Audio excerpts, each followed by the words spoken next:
Hello everyone and welcome to this week's episode of the Cronkite File. No need to go to multiple news outlets to get your daily fix in. We've got you covered. Welcome to the Cronkite File.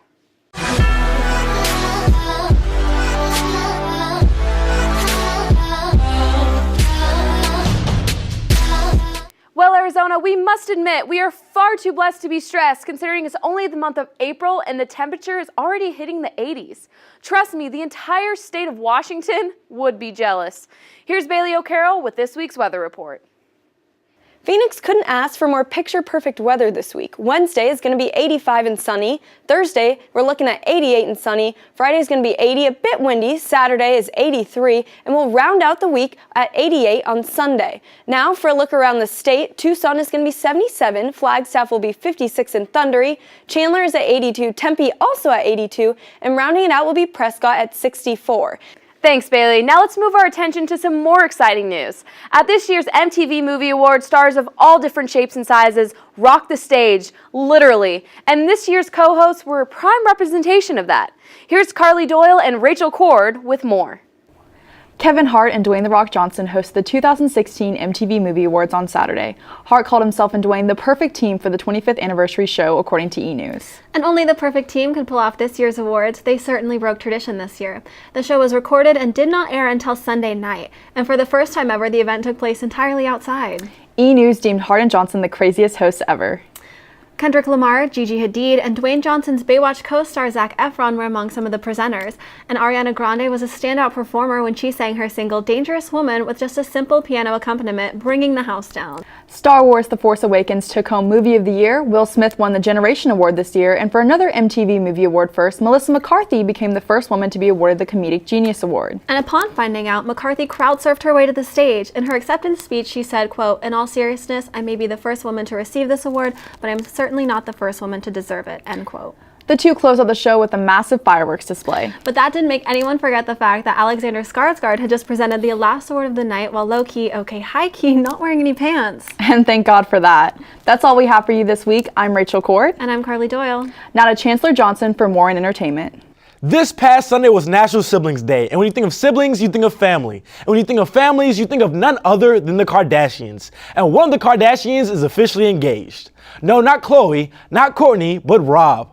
Robert Kardashian popped the big question to Tyga's baby mother, Blac Chyna, last week.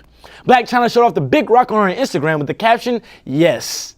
And the countdown begins for Drake's highly anticipated album, Views from the Six. The music superstar announced on his OVR radio show that the album will be dropping on April 29th, and it will be exclusively available on Apple Music.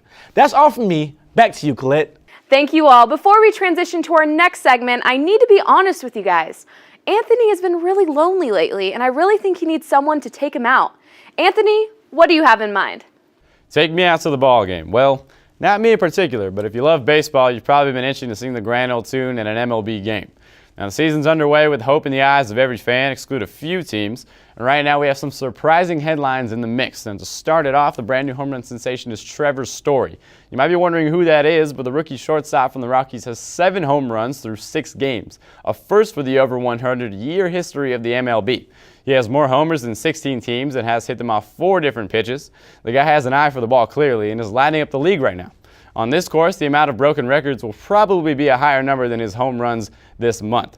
But hopping off that hype train, Cubs outfielder Kyle Schwarber is out for the season with 2 torn ligaments in his knee after an awkward landing he made while playing the Diamondbacks.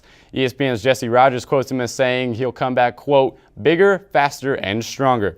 But as the Cubs lose a star player, the Red Sox's Pablo Sandoval, has lost his belt. During an at-bat against the Blue Jays, the power hitter took a hack that busted his belt loose, which was ultimately thrown to the dugout. Sandoval has been observed to be out of shape for quite some time and has left many questioning his 5-year, $95 million contract. But Summer 16 is approaching rapidly with the heat hailing from the sky. But as for sports, it's as cold as ice. The NHL season is coming to an end and to a close as the playoffs are gearing up, and we have our matchups coming in right here. Some key games we'll be seeing will include the Los Angeles Kings versus the San Jose Sharks in a heated rivalry, along with the Penguins versus the Rangers for the 3rd year in a row. This also sees the Blues against the Blackhawks, who look to repeat last year's success as well. But the favorite on everyone's minds are the Washington Capitals, who have an astounding 59 goal differential, 17 above the second-place team. Alex Ovechkin has scored 50 goals this season and is a powerhouse player in an already stacked squad that features a trigger-happy TJ Oshie as well. Playoffs begin today as the Detroit Red Wings take on the Tampa Bay Lightning at 4 p.m. Central Time. And now to Jade Hansen with the NASCAR and Frozen 4 rundown. It sounds like deja vu from last week, but Kyle Busch has won again.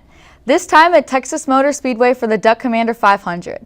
Busch finished ahead of Dale Earnhardt Jr. at second and Joey Logano at third, while also leading almost all laps at 320 of 334. Also with an impressive run Saturday night was rookie Chase Elliott, who finished 5th overall to give him his best career Sprint Cup finish, and in turn, he moved up to 14th in points. North Dakota didn't mess around this weekend at the NCAA Men's Hockey Championship in Tampa Bay, Florida. The Fighting Hawks ended their championship drought of 16 years this Saturday against the Quinnipiac Bobcats, winning 5-1. Their two power forwards, Brock Besser and Drake Kajula, led North Dakota with the first 4 goals, and Austin Poganski wrapped it up for the Fighting Hawks, scoring the last goal of the game and, without question, securing the national championship title. Back to you, Colette. Thanks, you guys. It's funny because people come up to me week after week and tell me how much they learn about politics by simply watching Austin Bundy give his weekly report on the show. So take out your notes, everybody. It's time to send it over to Austin Bundy. Thanks, Colette. Yes, I am rocking my playoff beard. The NHL playoffs are starting this week, and I am rocking the red for the Washington Capitals. Let's go Caps. But in politics, 137 days. That's how long the Republican candidates have until their national convention in Cleveland, Ohio, this coming August. And over the weekend, Texas Senator Ted Cruz picked up more delegates to support him, all from Colorado. The state held their convention on Friday, voting to send all 17 of their delegates to Cleveland in support of him. Not one delegate went to Donald Trump or Ohio Governor John Kasich. This brings the delegate count to what you now see behind me. Donald Trump at 742, Ted Cruz 516, Marco Rubio at 171, and John Kasich at 143. And you may be wondering why I mentioned Florida Senator Marco Rubio in the delegate count. Well, if you remember what I talked about last week, there are 2 different kinds of delegates, pledged or bound delegates and unbound delegates. Each candidate who has dropped out of the race, like Florida Governor Jeb Bush and Dr. Ben Carson, all released their delegates that they won, making them unbound. Rubio, on the other hand, dropped out of the race and decided he did not want to release his delegates. This means he cannot appear on any ballots in the remaining Republican primaries, but he still is technically in the running for the nomination. No one knows exactly what his strategy is, but he is probably holding on to his delegates so that they have to vote for him at the convention. That way, Donald Trump would not have a majority to clinch the nomination, and then he could release them so in the second ballot, they would vote for Ted Cruz and put him over the edge for the majority. Or if he really wanted to, he can still re-enter the race just before the convention and hope he could gather all the available unbound delegates plus those who decided to leave the other 3 candidates. Either way, it's a far reach. But on the Democratic side, Vermont Senator Bernie Sanders won the Wyoming caucus, but still split the delegates with former Secretary of State Hillary Clinton at 7 apiece. All eyes are now on New York, as Sanders only is 2 points behind Clinton in the most recent poll, while Ted Cruz is falling farther behind Trump and could possibly be passed by Kasich.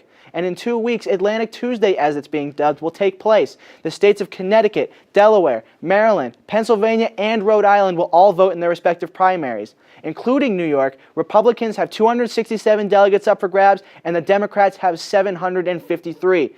After April 19th, we may have a better idea as to who will be the 2 nominees for the President of the United States. Well, that's the way it is on both sides of the aisle. Back to you, Colette. Thanks, Austin. Always learning something new, am I right? Now let's throw it over to Lillian Donahue with a world news update. Thank you, Colette. In India, a massive fire engulfed a temple in the southern part of the country early Sunday morning, killing 106 people and injuring hundreds more. Fireworks that were being used for a religious festival started the series of explosions that led to the deadly fire. According to authorities, the firework display was strictly forbidden. However, the Putingal temple used the explosives anyway. There is still an ongoing investigation, according to the local police. And closer to home in Mexico, authorities arrested the only woman on the FBI's top 10 most wanted list just 2 days after being put on it.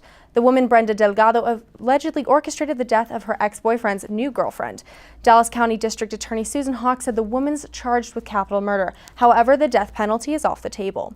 And here, baseball is in full swing here in Phoenix, Arizona. While the Arizona Diamondbacks battled it out with the Chicago Cubs this weekend, the Diamondbacks CEO Derek Hall proposed a change in ownership of Chase Field from the current landlord Maricopa County to the city of Phoenix. Hall said a change like this could not only keep the Diamondbacks downtown, but possibly give them a new stadium. That's all we have for news here. Back to you, Colette. Thank you, Lillian. Well, everyone, that will do it for this week's episode of the Cronkite File. Make sure you visit cronkitefile.net for articles and more. As always, we hope you have a great rest of your day, and we will see you next week. Once again, my name is Colette Stein, and this has been the Cronkite File.